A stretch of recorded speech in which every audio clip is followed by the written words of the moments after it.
Well, 4.5 years into its term, Prime Minister Modi's government has decided to revive what's called the Strategic Policy Group to assist the National Security Council and help with a long-term strategic defence review. The move makes NSA or National Security Advisor Ajit Doval the most powerful bureaucrat in India since the post was created in 1998. The policy group will be the main mechanism for interministerial coordination and integration of inputs in forming national security policies. Earlier, the group was chaired by the Cabinet Secretary, the most senior bureaucrat in the government. Now, the group will be headed by Mr. Doval and the Cabinet Secretary will report to him. What makes the policy group's chairman more powerful is the inclusion of the Niti Aayog or the planning panel. Members include now the Niti Aayog vice chairman, the Cabinet Secretary, the 3 military chiefs, the Reserve Bank of India governor, the foreign secretary, the home secretary, the finance secretary and the defence secretary. So all of them now report to Ajit Doval.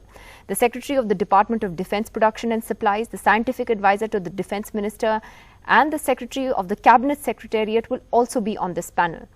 So will the top officers of the Departments of Revenue, Atomic Energy, Space and the Intelligence Bureau. I'm wondering if they left anything out. So the question really is whether it's such a good idea to over-centralize power in the hands of one person. In this case, it would be the NSA. Well, interestingly tonight, the IPS Association reacted very strongly to a tweet by editor Shekar Gupta. Shekar Gupta had tweeted this morning his criticism of this move by the government of India, saying that you'd have India's topmost IAS, IFS officers and chiefs of the 3 armed forces reporting to an IPS officer.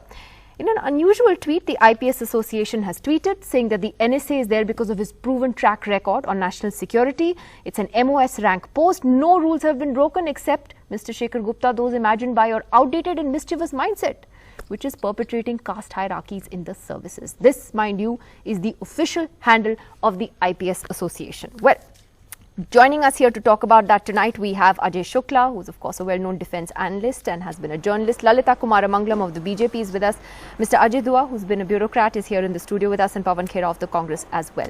Ajay, let me take that question to you first. Is it a good idea, you think, to have this centralization of power in Mr. Doval's hands, or do you think it's actually going to streamline policy? I would sort of not look at it as Mr. Doval accumulating power, but I would look at it and examine it in terms of, is it good to have too much power centralized in a Prime Minister's office, which is already so radically centralizing of power that decision making has become a real problem, because there's just too many decisions to be made and all of them have been centralized in the PMO. I'm also a bit sort of intrigued by the fact that this is coming 4.5 years into the government. It's a bit late to do this in this particular tenure of government. In the early part of the government, when the Planning Commission was being restructured, when the other sort of state structures were being restructured, that was perhaps the time to restructure national security. But by doing it at this late stage of the government, it would appear, or it certainly gives the impression, that this is a realization that this government has been weak on national security and is now trying to make up by the appearance of action. So in a sense, deliberately done on the eve of the elections? This appears to be a sort of a flurry of activity in the national security sphere, seeking to convey the impression that we are hot on national security. Mr. Dua, how do you see it? Do you agree with what Shekar Gupta had essentially said, which was that now you have, 3 service chiefs and all these top IAS and IFS officers reporting to an IPS officer? Did you find merit in that argument at all? Not really. And I don't think we should read too much into the new development. After all these persons you named, whether the Army Chief, Defence Secretary, the Foreign Secretary and the others, all were already the members of this strategic group, SPG what's they call this. The change which has taken place, as far as I recall, is just 2 changes in it, in a group which was set up in 1999. One, the chairman has been replaced, and the National Security Advisor comes in instead of the Cabinet Secretary. Second, they've added the Niti Aayog vice chairman as a member of the committee, and also retained the defence secretary, retained the Cabinet Secretary by way of making him a member. It was a 16-member group, now we have an 18-member group. But the role of the committee continues to be what it was even earlier. What was But this it? isn't about the committee. It's No. about, as Ajay said, is it an over-centralization of No, power that in was one ju- post? No, Yeah. I was just coming Yeah. to that. After all, what's the function of the committee of which he has been made the chairman? There is that this particular group is an advisory board to the National Security Council. They are supposed to help out the National Security Council, which is the overarching body for this purpose in matters of internal security, external security, as well as economic matters. To that extent, the use which gets made of and this group may coordinate action, but I think they do not have any executive powers, so to say, of telling any ministry to take a particular action or to follow a particular course But then of why line. have them there if they don't have? No, exactly the point I am coming to. I think, Nidhi, we are probably overemphasizing or The importance of this. the I don't think importance so. of this group Appearance itself. of activity.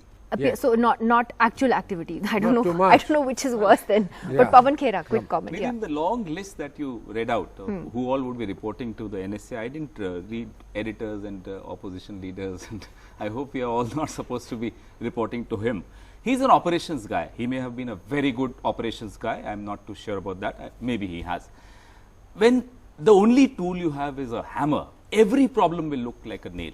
That's our serious problem with it. Plus, it's not just this. You see the other appointments. When Sharad Kumar became the NIA chief, you know the controversies around how he was chosen and why he was chosen, so on and so on. You, in the last segment, spoke about how the CBI is, fighting each other. Top two officers are fighting each other, and quite openly in public. And the government refuses to intervene, has failed to intervene. So there is a huge question mark on how this government has. I think both Mr. Modi and Mr. Shah have a Hindi movie image of how to run politics and how to run government in a country. And that's a very dangerous image to have. Every action of theirs convinces us that they only watch movies and then create an opinion on how to take any step towards anything. That's a serious worry. Well, Lalita Kumaramangalam, how would you see the criticism of this move? How do you look at that?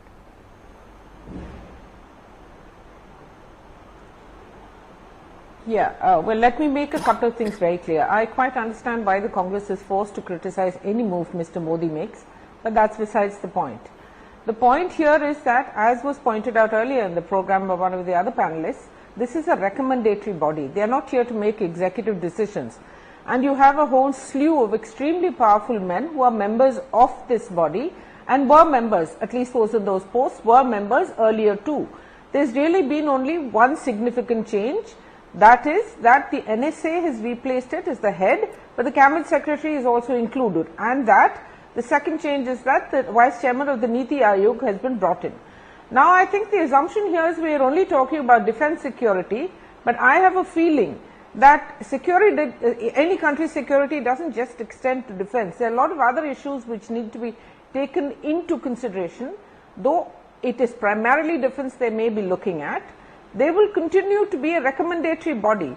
The executive that takes the members of the executive that will take decisions on defense will not be this body. They will give recommendations to various ministries, also to the PMO of course, and it's up to those ministries or the PMO to take or not take their advice. I think we are overreacting. Let's give the changed, if that's how you want to call it, group, the SPG, the changed SPG, a chance to first, have their first meeting or the first couple of meetings, come up with a sort of strategy and see how well they're doing. There's no point in preempting and giving opinions on what they may or may not be. It could be quite different to what people's expectations are, especially in terms of criticism. It's very easy to criticize, but it's not very easy to actually be in the position of the people and do the job they're going to be given. If the cabinet secretary is reporting to the NSA, I'm not bothered about whether he was an IPS officer or an IFS officer, that doesn't really matter. Cabinet secretary reporting to Mr. Doval, every other agency reporting to Mr. Doval. We all understand, we've all been parts of government at various times of our career. It matters a lot who reports to whom. So let's not underplay this. Oh, it's just a minor change. The chairman has changed. Chairman has changed is huge. It's not small. And exactly what Ajay Shukla said. Why? Just to appear that you are doing something? Doing what? And it's just 6 months left. You say, let them have 1 meeting, 2 meetings, then see how. I'm sorry, there's no time left. You've already lost 4.5 years. But then maybe, as Ajay says, it's a perception issue, Mr. Dua. I think there is no reporting of one person to another in this scheme of things. The person who is chairing the committee, his powers are to convene the meeting. The rest of it, because after all he is an MOS rank, so is the Niti Aayog vice chairman. He is also an MOS rank. He is above the rank of the cabinet secretary. Since they probably wanted to have him also on the committee, they couldn't have allowed the cabinet secretary to continue as the chairman when people senior to him You in think hierarchy and others, and between the two MOS ranks, the one who's Exactly. please allow Okay, me to, there's one point the I MOS would is be definitely higher in protocol. He is higher than everybody. MOS has nobody. Please, I've been a part of the government, so I should know So that have I. protocol. Others is very much higher. So have I. That part. The question is, between the two MOSs, the government decides that the one who is relevant for this job, he will chair it. This is a committee on strategic matters of defense Ajay, and internal security. So if you have two MOSs, the one who is relevant has been asked to chair But it. then it comes back to the See, point of Mr. over Mr. Dua centralization. has been an illustrious secretary of an important ministry.